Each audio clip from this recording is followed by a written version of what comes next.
Hello বন্ধুরা, young science YouTube চ্যানেলের পক্ষ থেকে সবাইকে একরাশ প্রীতি ও শুভেচ্ছা জানাচ্ছি। আমি লিটন চন্দ্র চক্রবর্তী, প্রভাষক, সুলতান মাহমুদ ডিগ্রি কলেজ, সেনবাগ, নোয়াখালী। আমরা বিগত ভিডিওতে আলোচনা করেছিলাম রুদ্ধতাপ প্রক্রিয়ায় তাপমাত্রা, চাপ এবং আয়তনের মধ্যে সম্পর্ক। আজকে আমরা আলোচনা করব তাপগতীয় প্রক্রিয়ায় কৃত কাজ। তো চলো আমরা একটু দেখি তাপগতীয় প্রক্রিয়ায় কৃত কাজ আমরা কিভাবে হিসাব করতে পারি। কাজ কিভাবে নির্ণয় করতে হয় প্রথমে একটু দেখি। আমরা জানি কাজ সমান বল ইন্টু সরণ। কাজ সমান বল ইন্টু সরণ, অর্থাৎ কোনো বস্তুর উপর যদি বল প্রয়োগ করা হয় তাহলে বস্তুর সরণ ঘটে, তাহলে বল এবং সরণের গুণফলকে কাজ বলে। তাহলে এই ক্ষেত্রে আমরা একটা সিলিন্ডার নিলাম, সিলিন্ডারের মধ্যে 1 মোল গ্যাস নিলাম, 1 মোল গ্যাস নিলাম। একটা পিস্টনের সাহায্যে যদি এর উপর চাপ প্রয়োগ করা হয় এবং পিস্টনটির যদি ডিএক্স পরিমাণ সরণ ঘটে, যদি আমরা পি পরিমাণ চাপ প্রয়োগ করি, যদি পিস্টনটির ডিএক্স পরিমাণ সরণ ঘটে, ডিএক্স পরিমাণ সরণ ঘটে, তাহলে আমরা বলতে পারি বল এফ, এফ মানে আমি বল প্রয়োগ করলাম ইন্টু সরণ হচ্ছে ডিএক্স। তাহলে কৃত কাজ W=F ইন্টু ডিএক্স।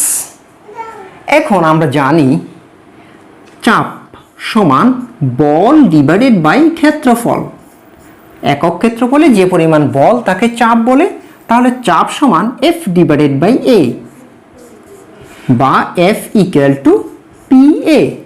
তাহলে আমরা কি পাচ্ছি? PA into DX। A হচ্ছে ক্ষেত্রফল, DX হচ্ছে সরণ। তাহলে A ইন্টু DX, ক্ষেত্রফল ইন্টু সরণ, অর্থাৎ আমরা বলতে পারি আয়তন বা আয়তনের পরিবর্তন। তাহলে আমাদের কৃত কাজের রাশিমালা হচ্ছে W=P ইন্টু DV। এই রাশিমালা দিয়ে আমরা তাপগতীয় প্রক্রিয়ার কৃত কাজ হিসাব করব। তা আমরা জানি তাপগতীয় প্রক্রিয়া 4টি: সম-আয়তন প্রক্রিয়া, আয়তন স্থির থাকে; সমচাপ প্রক্রিয়ায় চাপ স্থির থাকে; সমস্ব প্রক্রিয়ায় তাপমাত্রা স্থির থাকে এবং রুদ্ধতাপীয় প্রক্রিয়ায় তাপ স্থির থাকে। তো আমরা 4টা প্রক্রিয়ার ক্ষেত্রে কৃত কাজ দেখে নিই। সম-আয়তন প্রক্রিয়া। সম-আয়তন প্রক্রিয়া নাম্বার 1, সম-আয়তন প্রক্রিয়া। সম-আয়তন প্রক্রিয়া আমরা জানি সম-আয়তন প্রক্রিয়ায় আয়তন স্থির। তো যেহেতু বস্তুর আয়তন স্থির, ফলে ডিভিটা 0। তো ডিভি যদি 0 হয়ে যায় তাহলে আমরা বলতে পারি P ইন্টু 0, অর্থাৎ 0। অর্থাৎ সম-আয়তন প্রক্রিয়ায় কৃত কাজ 0। আমরা লেখচিত্রের মাধ্যমেও দেখতে পারি। আমরা দেখেছিলাম সম-আয়তন প্রক্রিয়ায় লেখচিত্র V ইন্টু P, খাড়া রেখা। ফলে এক্ষেত্রে যদিও চাপের পরিবর্তন ঘটে, আয়তনের কোনো পরিবর্তন ঘটে না। ফলে এই ক্ষেত্রে কৃত কাজ 0, অর্থাৎ সম-আয়তন প্রক্রিয়ায় কৃত কাজ 0। নাম্বার 2, সমচাপ প্রক্রিয়া। সমচাপ প্রক্রিয়া।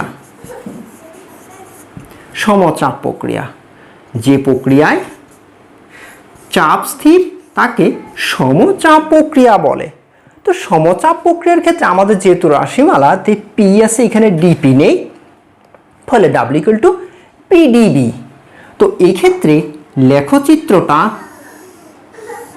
অনুভূমিক সরলরেখা হয়। ফলে অনুভূমিক সরলরেখার ক্ষেত্রে যদি আদি আয়তন V1 এবং শেষ আয়তন যদি V2 হয়, তাহলে আমরা বলতে পারি W=PV2 - V1। এটাই হচ্ছে সমচাপ প্রক্রিয়ার কৃত কাজ।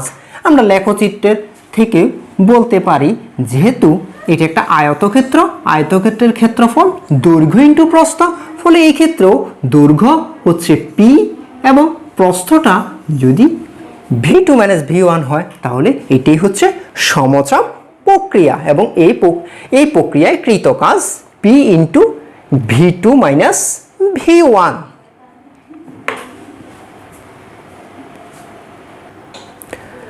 সমস্যা প্রক্রিয়া, আমরা এবার দেখব সমস্যা প্রক্রিয়ায় কৃত কাজ। তো আমরা জানি সমস্যা প্রক্রিয়ার লেখচিত্রটা বক্ররেখা হয়, লেখচিত্রটা বক্ররেখা হয়। তো যেহেতু একটা রেখা বক্র, ফলে এক্ষেত্রে সমাকলনের মাধ্যমে আমরা কৃত কাজ মান বের করব, অর্থাৎ del W equal to integration P dV. তো এক্ষেত্রে পি ডিভি আমরা জানি সমস্যা প্রক্রিয়ায় বয়েলের সূত্র মেনে চলে পি ভি সমান ধ্রুবক, ফলে আমরা বলতে পারি P equal to K divided by V. Del W equal to, যদি V1 প্রাথমিক আয়তন V1 এবং শেষ আয়তন যদি V2 হয়, তাহলে আমরা এখান থেকে বলতে পারি V1 to V2 P, P হচ্ছে K divided by V, K by V dV, বা del W equal to K integration V1 to V2 dV divided by V। তাহলে আমাদের সমীকরণটা দাঁড়ায় del W equal to K into, আমরা জানি integration dx divided by x equal to ln x। তাহলে আমাদের এখানে সমীকরণটা দাঁড়ায় loan V, V1 to V2, বা del W equal to K ln V2 minus ln V1, বা del W equal to K ln V2 divided by V1। তো বন্ধুরা, আমরা এবার সমস্যা প্রক্রিয়ার ক্ষেত্রে কৃত কাজ কি হয় আমরা একটু দেখে নিই। আমরা জানি সমস্যা প্রক্রিয়ার লেখচিত্র বক্ররেখা হয়। তো যেহেতু রেখা বক্ররেখা হয়, ফলে এক্ষেত্রে সমাকলনের মাধ্যমেই কৃত কাজ হিসাব করতে হবে। আমরা ধরে নিই প্রাথমিক আয়তন V1 এবং শেষ আয়তন V2, ফলে কৃত কাজ del W equal to integration P into dV. তো এক্ষেত্রে আমরা জানি আদর্শ গ্যাস সমীকরণ PV equal to n R T. তো এক্ষেত্রে P equal to n R T divided by V integration. তাহলে আমাদের সমীকরণটা হবে integration lower limit V1, upper limit হচ্ছে V2, পি হচ্ছে n R T divided by V into dV, V1 to V2 n R T dV divided by V. N আর টিটাকে যদি আমরা বাইরে নিয়ে আসি, N R T integration lower limit V1, upper limit V2 dv divided by V. আমরা জানি integration dx divided by x equal to ln x। তাহলে আমাদের এই সমীকরণটা দাঁড়ায় এন আর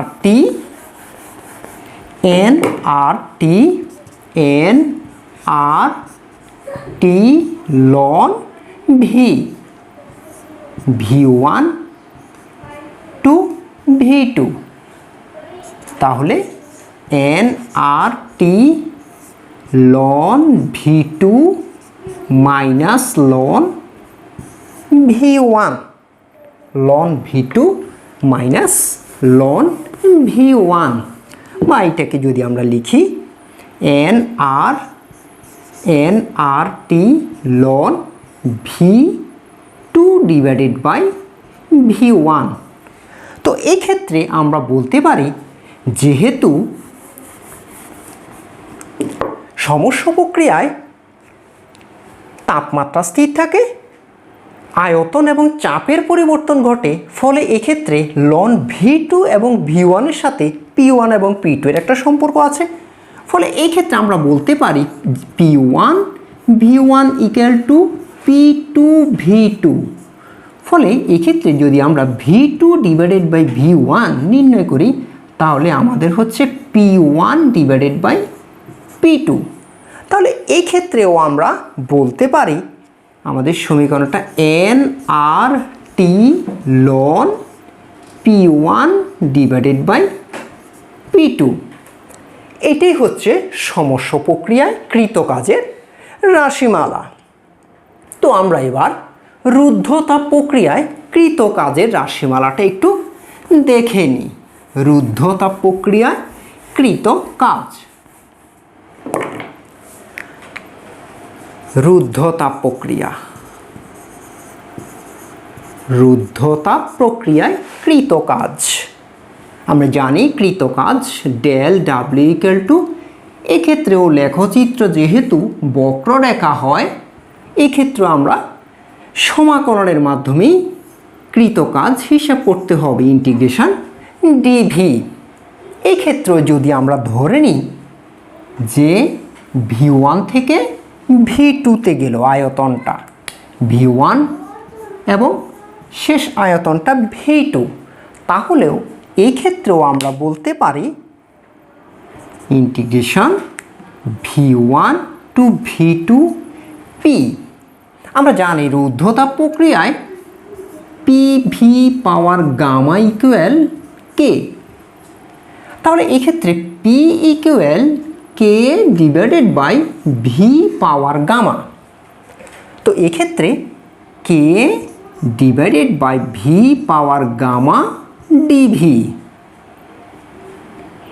বা কেটাকে যদি বাইরে নিয়ে আসি আমাদের ইন্টিগ্রেশন V1 টু V2, এক্ষেত্রে 1/V পাওয়ার গামা ইন্টু ডিভি। তো আমরা জানি 1/V to the power gamma হচ্ছে V1 টু V2, আমরা লিখতে পারি V power minus gamma dV. তো আমরা সমাকলনের সূত্র জানি integration x power n equal to x power n plus 1 divided by n plus 1। তাহলে সে অনুযায়ী আমাদের এই সমীকরণটা দাঁড়ায় del W equal to K V1। আমরা ইন্টিগ্রেশনের কাজটা যদি করি V power minus gamma plus 1 divided by minus gamma plus 1, lower limit V1 এবং আপার লিমিট হচ্ছে V2। এখানে যেহেতু আমরা কৃতকাজ হিসাব করছি ডেল ডাব্লিউ, আমরা এক্ষেত্রে যেহেতু ইন্টিগ্রেশন করে ফেলছি আমরা ডাব্লিউ লিখতে পারি এখন W equal to K divided by minus gamma plus 1, এবং এই ক্ষেত্রে V power minus gamma plus 1 V1 to V2, বা W equal to K divided by 1 minus gamma লিখতে পারি V2 power minus gamma plus 1 minus V1 power minus gamma plus 1, বা W equal to আমরা K divided by 1 minus gamma, বাইরের রাশি বাইরে থাকলো, এইটিকে আমরা লিখতে পারি V2 power minus gamma into V2 minus V1 power minus gamma into V1।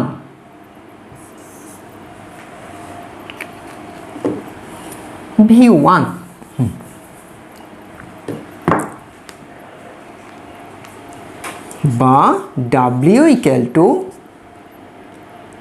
1 বা 1 মাইনাস গামা। আমরা কেটাকে যদি ভিতরে নিয়ে যাই তাহলে আমরা লিখতে পারি কে, এবং ভি পাওয়ার মাইনাস গামাকে আমরা যদি নিচে নিয়ে যাই তাহলে ভি পাওয়ার গামা আমরা এইভাবে লিখতে পারি ইন্টু V2। যেহেতু আমরা জানি a power minus 2 equal to 1/a² আমরা লিখতে পারি।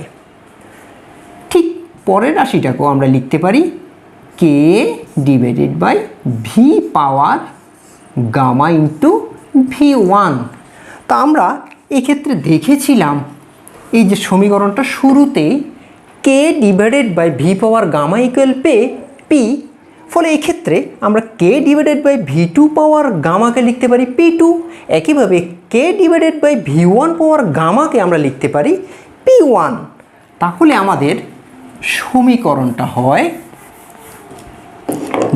W equal 1 divided by 1 minus gamma into P2 V2 minus P1 V1। আমরা এটা কিভাবে পেলাম?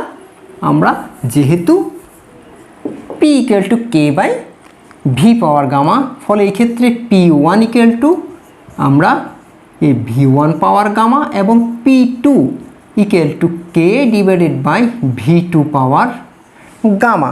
আমরা এই রাশিমালাটা এইভাবেই পেয়েছি। আমাদের সমীকরণটা দাঁড়ায় W equal 1 divided by 1 minus gamma. আবার আমরা বলতে পারি PV ইকুয়াল টু nRT। এই সমীকরণ থেকে আমরা P2 V2কে লিখতে পারি nRT2 মাইনাস P1 V1 হবে nRT1, বা W ইকুয়াল টু nRটাকে যদি আমরা বাইরে নিয়ে আসি nR divided by 1 minus gamma into T2 minus T1, বা এটাকে যদি আমরা W ইকুয়াল টু যদি nR ডিভাইডেড বাই এটাকে যদি আমরা গামা মাইনাস 1 লিখি তাহলে এটাকে আমরা লিখতে পারি T1 মাইনাস T2। যেহেতু এখানে একটা মাইনাস আসলো এবং এখানে বিপরীত করাতে একটা মাইনাস, ফলে রাশিটাতে প্লাস হয়ে গেল, অর্থাৎ nR divided by gamma minus 1 into T1 minus T2। আবার আমরা জানি CP স্থির চাপে গ্যাসের আপেক্ষিক তাপ এবং স্থির আয়তনে গ্যাসের আপেক্ষিক তাপের পার্থক্য হচ্ছে সার্বজনীন ধ্রুবক। তো CPটা হচ্ছে gamma CV minus CV equal R। ফলে আমরা যদি CVটা কমন নিই গামা মাইনাস 1 ইকুয়াল R, অর্থাৎ আমাদের এইখানে রাশিমালাটা CV ইকুয়াল হয় R divided by gamma minus 1। তাহলে আমরা এই ক্ষেত্রে W equal to nR divided by gamma minus 1 লিখতে পারি CV into T1 minus T2।